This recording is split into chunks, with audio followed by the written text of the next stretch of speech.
We've had a lot of positivity in these tactic talks. Let's get into some wickedness.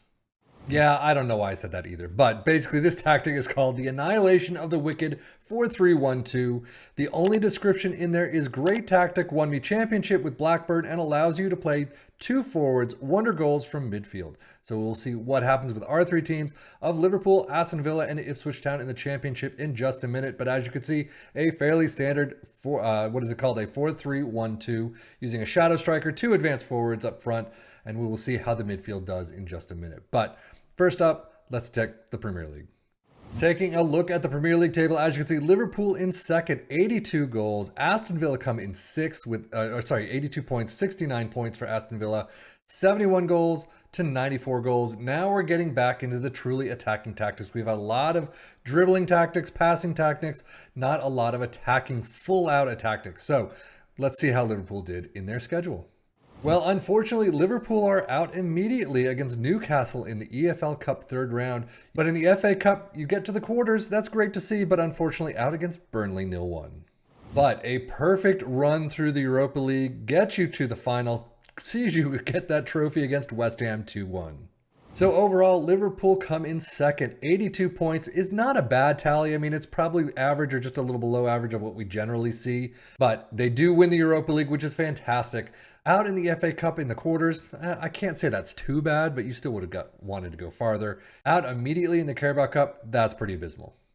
So as we take a look at the player stats, 24 goals for Nunez, 30 for Salah.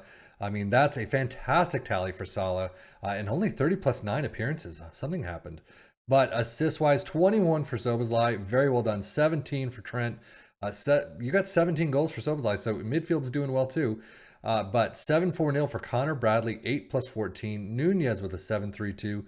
Salah as well. Overall, stats are pretty nice, definitely.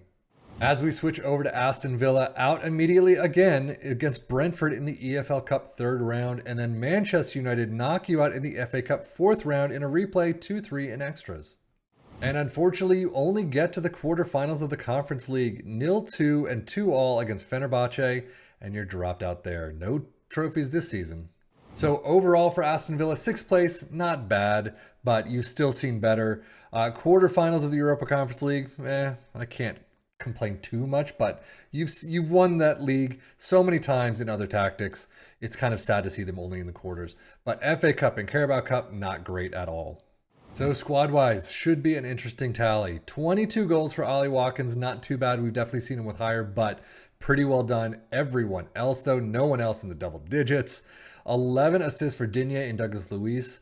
Wow, average rating 7.25 for Buendia. Not bad, but yeah, stats overall, they definitely need to rise.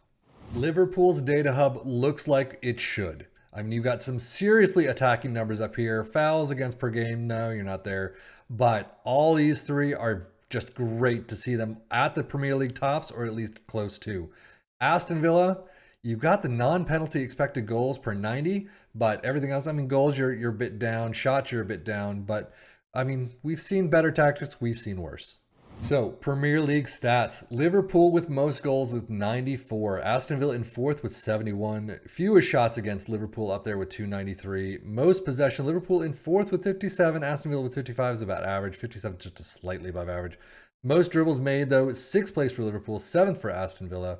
No, tackles won. Actually, Aston Villa is there with 862. But best pass completion not there. Most shots for Liverpool in second. Aston Villa in fifth. And there you go. That is quite the disparity. 245 to 216. Wow. As we switch our sights over to the championship side of Ipswich Town, they come in third. A fantastic spot for them. Only 1 point off of second.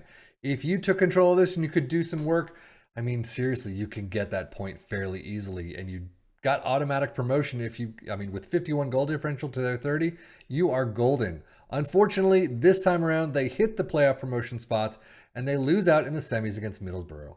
Domestic Cups, fairly standard. FA Cup fourth round against Birmingham, and then EFL Cup second round against Hull City. So overall, I mean, championship, very well done in third place. Unfortunately, just missing out on the playoff spot, but hopefully you could do better if you took control of this yourself. FA Cup, Carabao Cup, you're not expected to go too far, and you didn't. So stats-wise, I can see a bit of green already, so we'll see what happens. But 25 goals for Hurst and Chaplin, Fantastic jobs on both sides. We've seen Hurst with above 25, but we've seen him below as well. So great mark there. Assist 23 for Leif Davis, a fantastic mark there as well. 10 for Jack Taylor, the only two in the double digits though. But 737 for Caden Jackson, 14 off the bench, but 725 for Leif Davis. So, taking a look at the championship stats, most goals Ipswich Town with the first place with 108. Well done, well above 95 for Middlesbrough, but fewest shots against Ipswich Town in 6th. Most possession, you got 3rd place with 56, average as usual. Nothing for dribbles made. Tackles won, you get 8th place, there you go. Best pass completion, not there. Most shots for in 2nd.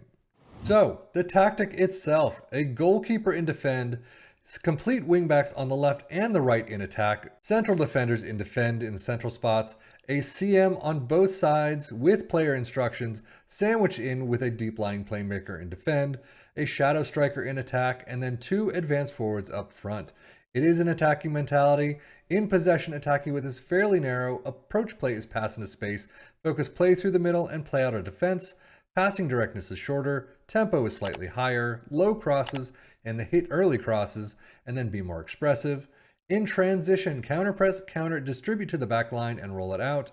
And then out of possession, a high press line of engagement, a much higher defensive line, trigger press much more often, prevent short goalkeeper distribution, and get stuck in. So now, how did this do for our 3 teams? Well, clearly, Ipswich Town doing a fantastic job up until the playoff promotion. But 3rd place is a great place to be in. Hopefully you could do at least that 1 extra point there and get into 2nd and automatic promotion. But you get to the playoffs, you lose out sadly in playoff promotion run, but you get in 3rd place. That's pretty nice. And then Liverpool, 2nd place. That's not that bad. I mean, it's kind of on the average mark. Aston Villa in 6th, not too bad, I guess. But overall, the trophies, you're just not having them, and that's kind of a sad thing. So for the most part, it was fine. I mean, take a look at it, tweak it a bit, and you could probably do a lot better than these 3 teams. But that is it for me, FM24, for the Football Manager blog channel, saying thank you as always for watching. Take care and enjoy.